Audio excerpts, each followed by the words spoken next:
spesies yang tidak steril, artinya fertil. Artinya ketika terjadi persilangan, konsep spesies ini bisa spesies yang dimaksud di dalam biologi adalah bisa menurunkan keturunan yang bisa bereproduksi juga, gitu. Sehingga di dalam biologi begitu. Kemudian secara morfologi, ini spesies yang dikatakan satu spesies berarti memiliki persamaan morfologi yang jauh lebih besar daripada yang lainnya. Gitu. Ya, kalau mungkin persentase kemiripannya 90 sampai 70% dia masih dianggap dalam satu spesies.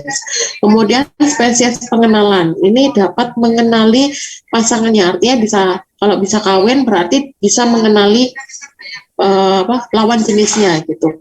Kalau tidak bisa berarti mereka bukan dalam satu spesies. Ada yang mungkin bentukannya mirip, secara morfologinya mirip, tapi tidak bisa mengenali atau tidak bisa atau punya pola perilaku yang berbeda dalam cara kawin. Nah, itu berarti bukan dalam satu spesies. Yang satu spesies adalah spesies yang dapat mengenali pasangannya. Kemudian konsep spesies secara kohesi menekankan pada fenotip yang berkumpul, jadi kesamaan morfologi pada satu wilayah tertentu, pada satu waktu tertentu, gitu ya, sehingga dia teradaptasi, kesamaan adaptasi, kemudian ada kompleks gen yang sama, gitu. Nah, itu dikatakan satu spesies secara kohesi. Kalau spesies secara ekologi, spesies itu memiliki peran sendiri, posisi sendiri, dia sebagai produsen, konsumen 1 atau konsumen 3, konsumen 4, atau pada tingkatan relung yang mana, begitu, pada posisinya di dalam lingkungan. Kemudian secara evolusioner, setiap spesies itu harus memiliki garis keturunan, gitu. Nggak mungkin dia lahir dari batu yang nggak punya ayah, nggak punya ibu, nggak mungkin. Maka dia harus punya garis keturunan, siapa ayahnya, siapa ibu, siapa indukan jantan, indukan betinanya, kemudian dari atasnya dia termasuk filia keberapa, gitu ya. Kalau di genetika dia termasuk F berapa, gitu. Itu bisa dilihat. Nah, tingkatan takson ini dari atas ke bawah, kingdom, ada film, kelas, ordo, famili, genus, spesies. Nah, di paling bawah ini pengerucutannya ke bawah, gitu ya. Kenapa pengerucutannya ke bawah? Karena semakin ke bawah maka jumlah populasinya semakin sedikit, gitu. Kalau di atasnya ini legumin, misalnya ini adalah leguminosae, berarti polong-polongan, tumbuhan polong, gitu ya. Berarti di dalam polong ini ada kacang panjang, ada pete, ada lamtoro, ada bunces, ada apalagi yang polong-polongan gitu ya, yang buah polong. Sehingga semakin ke bawah maka semakin sedikit. Nah, dasar penentuan atasnya, genus, famili, ordo, kelas, nah, ini didasarkan pada spesiesnya. Jadi sebenarnya posisi atas ini hanya sebuah ilusi, sebuah hanya penggambaran aja. Oh, ini termasuk kelompok ini, gitu. Padahal individunya ya beradanya ada di bawah ini, di spesies saja, tidak di mana-mana. Begitu juga hewan maupun tumbuhan atau individu yang lain atau organisme yang lain.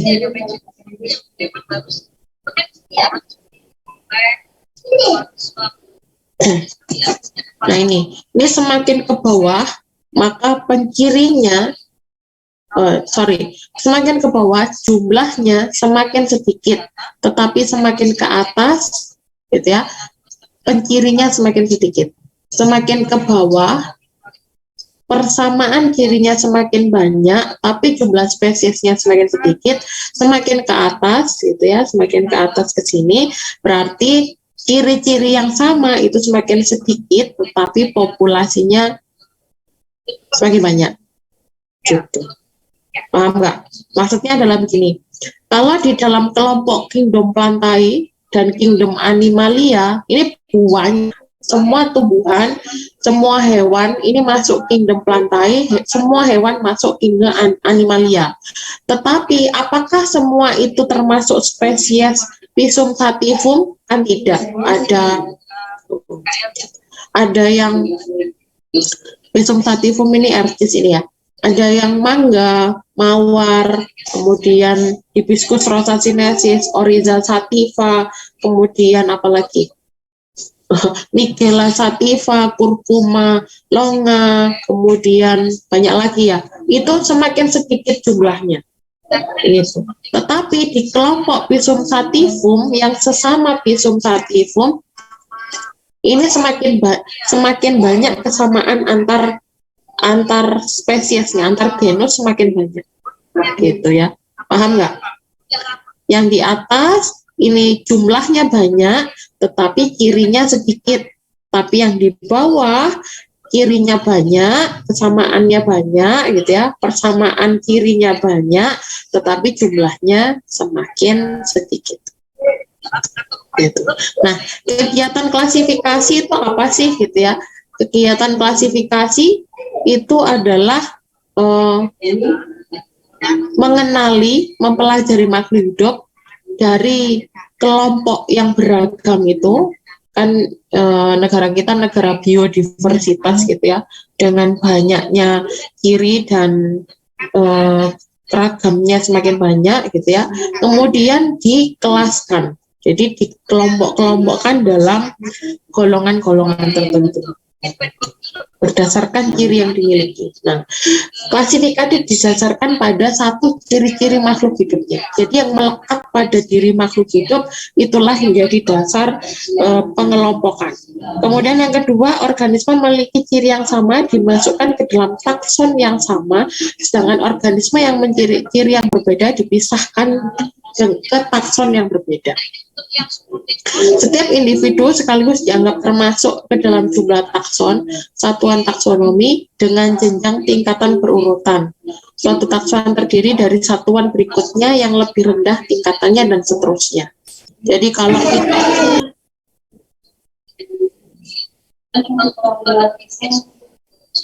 kalau misalnya dalam takson itu spesies Mangifera indica gitu ya, dikelompokkan dalam itu tingkatan spesies. Oh, ada lagi Mangifera tapi tidak indica gitu, Mangifera lalijiwa atau pronojiwa gitu. Oh, berarti dia dikelompokkan dalam satu genus Mangifera tetapi spesiesnya sudah berbeda gitu. Kemudian penentuan takson tergantung pada besar kecilnya derajat kesamaan ciri. Ya, besar kecilnya derajat persamaan ciri. Semakin cirinya sama, yang ciri samanya lebih banyak, maka dia lebih besar peluangnya untuk bisa dimasukkan ke dalam satu takson yang sama. Itu semakin kecil persamaannya, maka akan dikelompokkan di takson yang berbeda. Ciri-ciri dalam sintesis dapat dilihat ada beberapa kelompok kecil yang berbeda, kemudian kelompok-kelompok kecil itu diberi peringkat gitu, dari peringkat yang lebih rendah ke tinggi. Nah, aktivitas klasifikasi itu yang saya sebutkan barusan itu adalah pengelompokan atau grouping, yaitu pengelompokan berdasarkan organisme atas dasar kesamaan dan perbedaan. Jadi dasarnya persamaan dan perbedaan dalam sebuah takson. Kemudian ranking penyusunan, yaitu penyusunan organisme dari hasil pengelompokan dalam level-level kelompok, sehingga kelompok besar dengan ciri sangat umum dan kelompok kecil dengan ciri yang spesifik. Kemudian penempatannya, setelah digrupkan, kemudian di ranking, disusun gitu ya, di level-levelkan, kemudian baru ditempatkan pada kelompok takson yang mana gitu, sesuai dengan ciri yang dimiliki. Nah, hasil dari proses klasifikasi ini adalah ini pohon filogenik. Ini cantiknya seperti ini ya. Tapi kalau hasil aslinya seperti ini. Jadi ini saya ambil dari jenis-jenis jagung yang ada di Madura. Itu ya, nanti ada kelompoknya. Nah, semakin dekat yang seperti ini, kambing dan ini enggak kelihatan. Gulu-gulu ini sangat sama, hampir 90% dia sama. Berarti dia masih dalam satu spesies gitu ya. Nah, ini juga ini ada dua kelompok besar dari sini.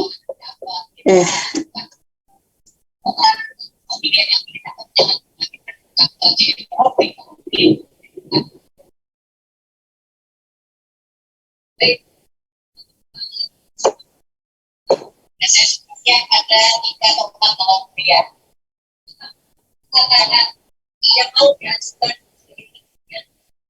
Nah, dari sini ini, nah ini kelompok ini merupakan satu kelompok, masih dalam satu spesies. Tapi sebenarnya kalau ada statement dari bukunya siapa ya, Fundamental of Taxonomy, itu nilai 60% ya, di atas 60% atau 60% ke atas gitu ya, ke atas ini masih dianggap satu spesies gitu ya. Ini berapa? 57. Ini outgroup. Kalau 57 ini kelompok yang ini itu outgroup, yang ini outgroup, berarti dia sudah di luar dari kelompok dua kelompok ini.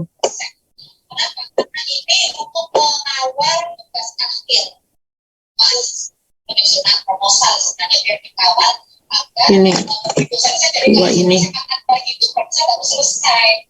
Gitu. Dari sini ada yang ditanyakan?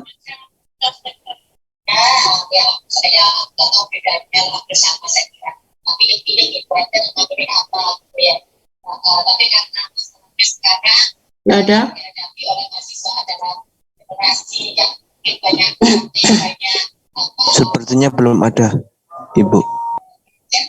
Oke, kalau belum ada kita lanjutkan ke slide berikutnya. Jika saya itu tidak nanti biar tidak bohong biar dibagi gitu. Jadi nanti kalau misalnya sudah ada kegiatan di kabupaten Kopi yang apa namanya akhirnya mereka lebih terbuka mau ke arah mana sejak awal waktunya memang tidak. Nah, kalau tadi saya berkali-kali bilang, oh berdasarkan ciri dan karakter yang dimiliki gitu ya. Sebenarnya ini bukan ciri, ini sifat. Gitu. Jadi masing-masing beda-bedanya untuk mengawal proposal itu bayangan saya. Atau ini ya terserah bisa yang satu atau dua SKS. Nah, ciri dan sifat ini dalam taksonomi gitu ya. Tadi saya bilang bahwa berdasarkan kesamaan ciri dan sifat masing-masing spesies. Semakin rendah tingkatan takson maka semakin besar persentase atau semakin banyak kesamaan ciri dan sifat dari spesies tersebut. Nah, sebenarnya ciri dan sifat itu apa sih? Ada yang tahu nggak? Ciri itu apa? Sifat itu apa?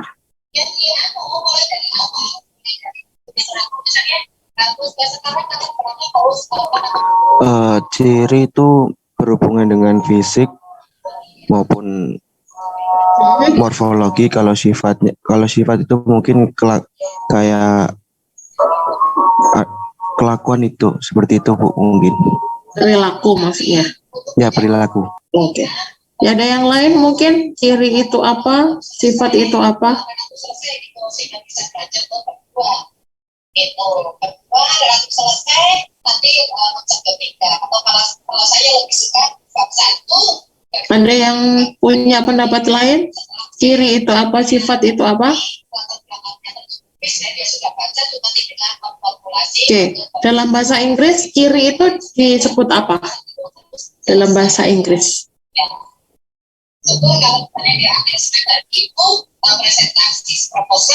Dalam bahasa Inggris ciri itu disebut dengan karakter, ya. Kemudian sifat itu disebut dengan karakter state. Nah, ciri disebut juga dengan karakter, sifat disebut dengan karakter state. Jadi ciri itu seperti ini. Misalnya kategori ini daun. Nah, daun ini ada present of leaf. Present of leaf itu ada atau tidaknya daun. Maka sifatnya atau karakter state-nya ada dan tidak.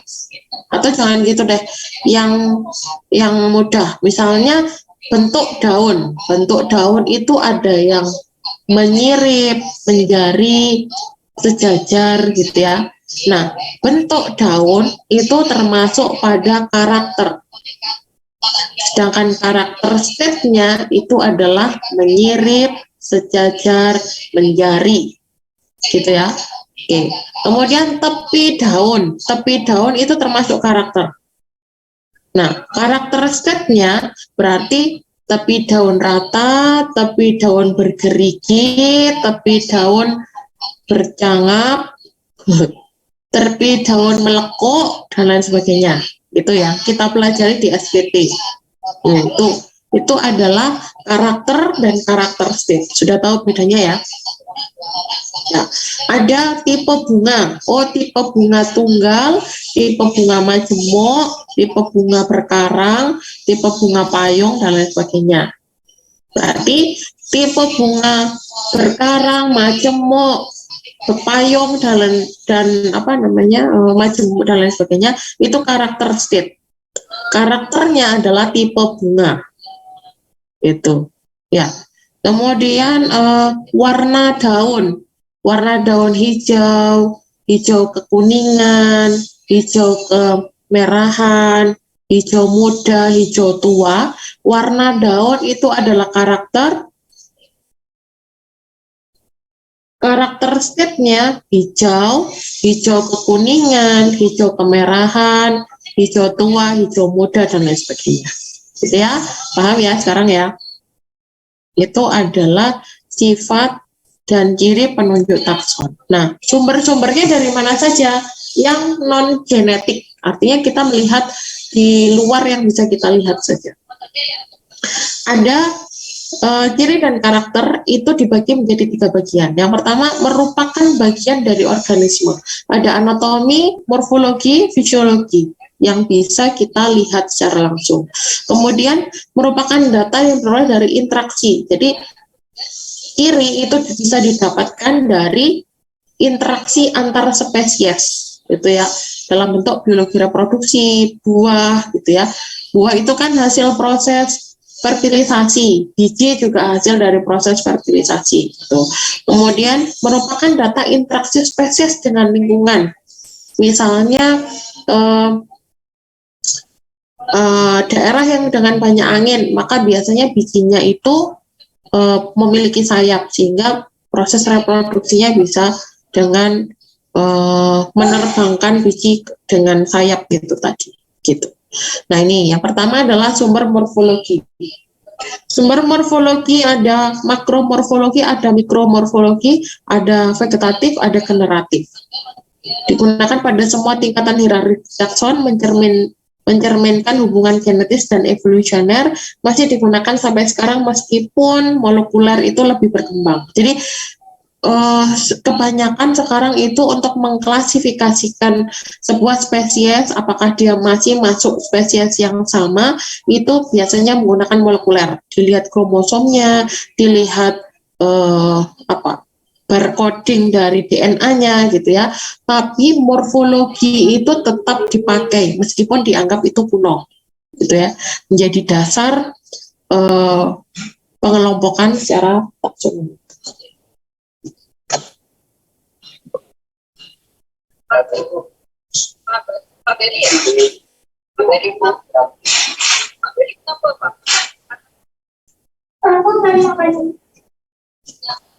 Kemudian ada morfologi, ini makromorfologi, itu masuk dalam yang makro adalah akar, batang, dan daun, kemudian buah, bunga, biji.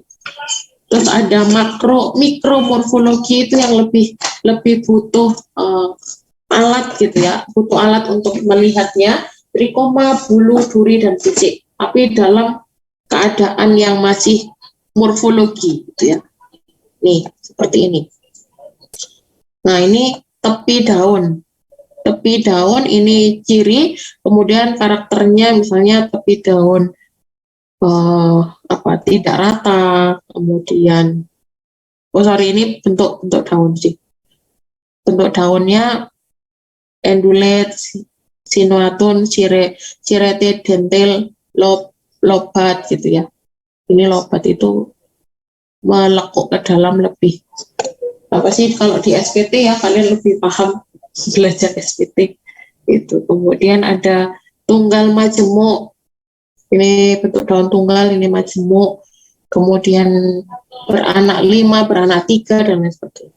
Kemudian bentuk batang gitu ya, ada yang bulat, pipih, ada yang persegi, bersudut dan lain sebagainya. Permukaannya ada yang halus, rata, berbulu, berduri dan lain sebagainya. Bentuk daun, kemudian ada morfologi buah buni yang sering kita tahu ada buah semu gitu ya. Kemudian ada buah majemuk seperti nangka, itu buah majemuk karena bijinya juga banyak gitu. Kemudian ada bunganya kok nggak nampak, hilang. Kemudian ada ini anatomi trikoma, kemudian misalnya tebal epidermis, tebal palisade gitu. Ini trikoma dari famili Fabaceae gitu ya. Dari satu sel gitu. Nah, ini anatomi pada begonia arachnoida dan umbracolifolia, ini berbeda. Itu kan, ini lebih panjang, tersusun dari beberapa sel, itu ini lebih pendek. Ini sumber embriologi dari prosesnya, ada sporogenesis, gametogenesis, embryogenesis, digunakan pada tingkat marga. Jadi begini, kalau kita melihatnya adalah semakin ke dalam gitu ya, semakin masuk ke anatomi, ke fisiologi, itu di tingkatan spesies kebanyakan sama. Tapi di tingkat marga itu famili marga ya, di atasnya itu kebanyakan berbeda. Jadi semakin masuk ke dalam, itu tingkatan taksonnya semakin tinggi. Tapi kalau keluar gitu ya, kayak morfologi yang dilihat, bentuk daun, permukaan batang, itu biasanya perbedaannya semakin keluar, itu berarti pada tingkatan spesies, pada semakin rendah tingkatannya. Biasanya dalamnya sama, tapi luarnya berbeda, itu spesies. Tapi kalau dalamnya berbeda, itu pasti luarnya juga sama gitu ya. Lihatnya semakin ke dalam, maka tingkatan taksonnya semakin tinggi. Ini perkembangan gitu ya, perkembangan biji. Nah, ini dari bijinya yang dilihat. Gitu. Kemudian palinologi itu polen. Nanti kalau misalnya kalian tertarik dengan polen ini, ada mata kuliah kita tentang palinologi. Nah, ini pada Leguminosae, Palmae. Nah, keberagamannya sudah pada tingkat famili. Kalau pada satu legum biasanya sama aja begini bentuknya semuanya, gitu ya. Tapi pada famili yang berbeda, maka bisa berbeda bentuknya. Nah, ini bentuk polen secara sem, gitu ya, strukturnya. Ini pada famili Poaceae, Asteraceae, ini Poaceae, Canopidaceae, Asteraceae, Casuarinaceae, Tiliaceae, Pinaceae. Pinus itu begini bentuknya. Poaceae ini rumput-rumputan gitu ya. Asteraceae ini tumbuhan herba-herba. Kemudian sumber data reproduksi pada tingkatan jenis dan di bawahnya. Ini fenologi, waktu perbungaan, ini termasuk fisiologi. Fisiologi terkait dengan konsep jenis. Kemudian refleksi sinar UV, perantara penyerbukan, grading system, dan mekanisme dispersal. Ini ada refleksi sinar UV, ada 3 bunga, tapi proses refleksi sinar UV-nya yang berpendar ini bagian ini saja. Kemudian yang ini ujungnya saja, yang ini tidak berpendar. dia masuk bukan menyampaikan statistika parametrik dan statistika parametrik. Kemudian ini waktu perbungaan. Nah, lihat lingkaran kuning dan merah gitu ya. Yang bunga lingkaran merah ini tetap posisinya, tapi lingkaran kuning ini lebih cepat perbungaannya sampai pada yang gambar F ini lebih mekar duluan daripada yang lingkaran merah gitu. Ini perantara penyerbukan, jadi diperantari oleh siapa? Ini juga bisa dicarikan ciri morfologi. Biasanya dengan struktur morfologi yang sama, ciri dan karakter. Dengan struktur morfologi yang sama ini biasanya perantaranya itu memiliki kesamaan. Gitu. Ini adaptasi reproduksi dengan daun, dengan angin, dengan air, dengan hewan, dan splitting open, ini proses penyemprotan serbuk sarinya atau bijinya. Nah, ini ekologi distribusi alopatrik, ini sudah kemarin ya saya sebutkan proses terbentuknya spesies, kemudian zona vegetasi, tipe habitat, asosiasi spesies. Faktor abiotik, faktor lingkungan, curah hujan, tanah, kelembapan, suhu cahaya, altitude atau ketinggian gitu ya, itu bisa dijadikan ciri juga. Jadi biasanya interaksi, apakah ada perbedaan morfologi pada misalnya pada padi yang ditanam di dataran rendah dengan dataran tinggi. Nah, biasanya penelitian-penelitian itu seperti itu, sehingga bisa dikarakterkan gitu ya, bagaimana morfologinya ketika ditanam di dataran tinggi dan ditanam di dataran rendah. Nah, ini proses persebaran distribusi, ini juga terkait ekologi gitu ya, ada yang daerah pantai saja, ada yang daerah gunung saja persebarannya, begitu bisa dijadikan penanda juga. Oke, dari sini ada yang ditanyakan? Mohon maaf ya, saya sambil nyambi rapat kurikulum nih, kurikulum masa depan kalian.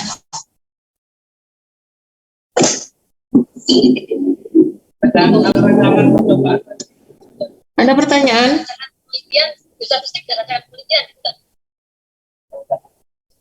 Kenapa statistik baru muncul, Pak? Itu jadi kompetensi utama kalau di kakak bisa sih.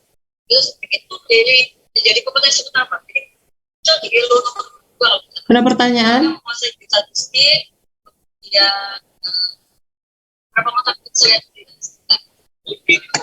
kalau saya itu kan nggak sama. Karena ada nama tapi nggak.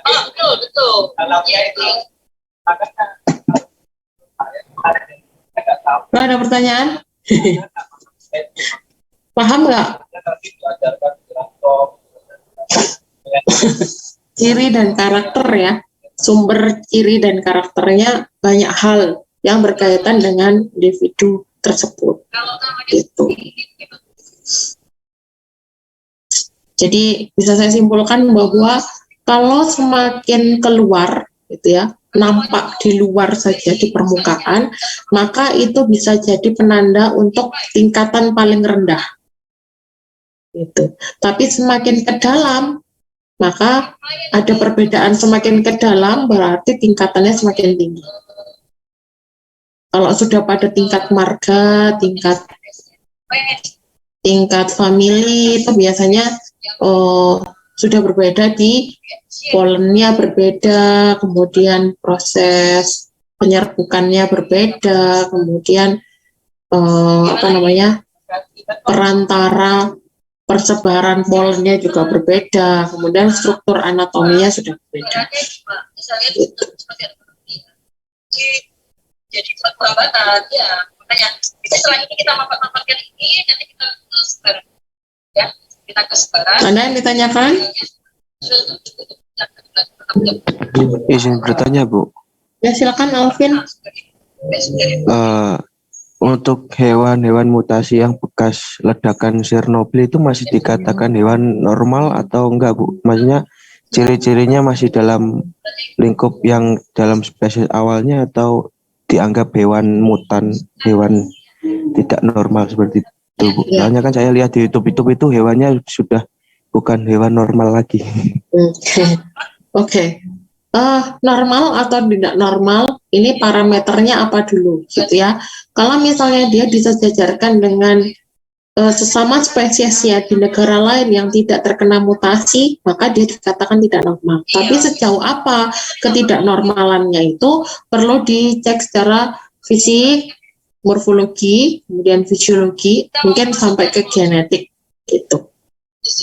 Jadi perlu koreksi atau perlu tinjauan lebih dalam lagi terkait itu. Jadi perlu diteliti dengan mungkin menyamakan cirinya dari luar, kemudian sampai ke genetiknya. Jadi perlu dikatakan apakah dia termasuk yang mutan. Kalau sudah berubah secara sampai ke genetik, bisa dikatakan dia mutan. Kan semakin dalam pengamatan berarti tingkatan taksonnya sudah berubah jauh di atas. Makin tinggi tingkatan taksonnya.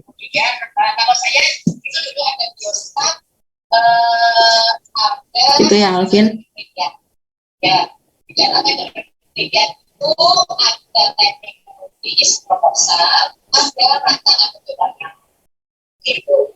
Kalau tadi mungkin berdebat rancangan kebataan atau yang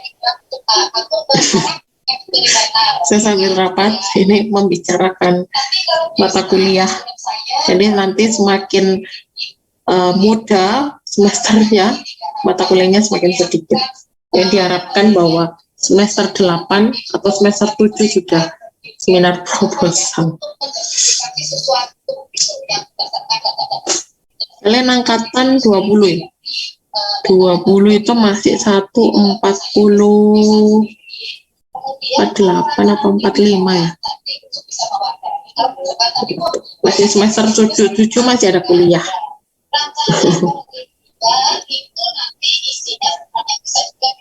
Oke, ada yang ditanyakan? Elra, Vira, Debbie, Loviza, Azlia, ada pertanyaan? Mungkin tidak, Ibu. Kalau saya belum ada, Ibu. Oke. Yang lain? Terima kasih yang sudah open cam.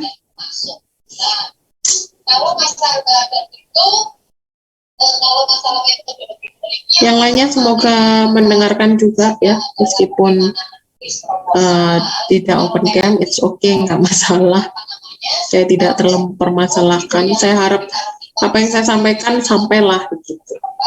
Nanti bisa dibuktikan, sampai atau tidaknya bisa dibuktikan di ujian. Jadi kita kurang, kalau di taksonomi kurang 1 kali pertemuan lagi terus kita ujian. Tapi kalau di genetika kurang 2 kali pertemuan terus ujian.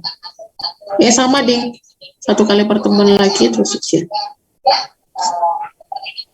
Ujiannya pakai e-learning ya, seperti biasa. Yang sudah pernah ujian dengan saya, ya kayak gitulah sama. Oke, Rozi, di depan fakultas nih. Oke. Sinyalnya gede ya di situ ya, di depan Pak Satpam. Ada yang asisten juga, oke. Mungkin saya cukupkan sekian karena saya ada rapat berikutnya dan ke kampus juga. Saya masih di rumah, ke kampus karena tadi genetika. Terima kasih untuk teman-teman yang sudah on cam, yang sudah menyempatkan kuliah gitu ya. Silakan coba nanti PJMK-nya minta ke saya PPT ya, karena saya bolak-balik lupa gitu. Ketika mengingatkan saya sudah posisi mau tidur, ketika mengingatkan saya posisi di jalan gitu, jadi jadinya enggak ini lupa gitu, tidak ingat. Oke, terima kasih untuk kelas apa ini? Kelas A. Kelas A, Ibu. Oke, terima kasih kelas A sudah berpartisipasi di sini. Masuk semua ya, 38 orang. Oke, terima kasih. Jadi enak ngabsennya itu nggak perlu siapa yang nggak masuk ya ngira-ngira. Tapi selalu saya absen masuk semua deh. Terima kasih semuanya. Kita akhiri dengan kafaratul majlis dan hamdalah. Alhamdulillahirabbil alamin. Subhanakallahumma wa bihamdika asyhadu an la ilaha illa anta astaghfiruka wa atubu ilaik. Terima kasih. Wassalamualaikum warahmatullahi wabarakatuh. Waalaikumsalam warahmatullahi wabarakatuh. Terima kasih, Ibu. Terima kasih, Ibu.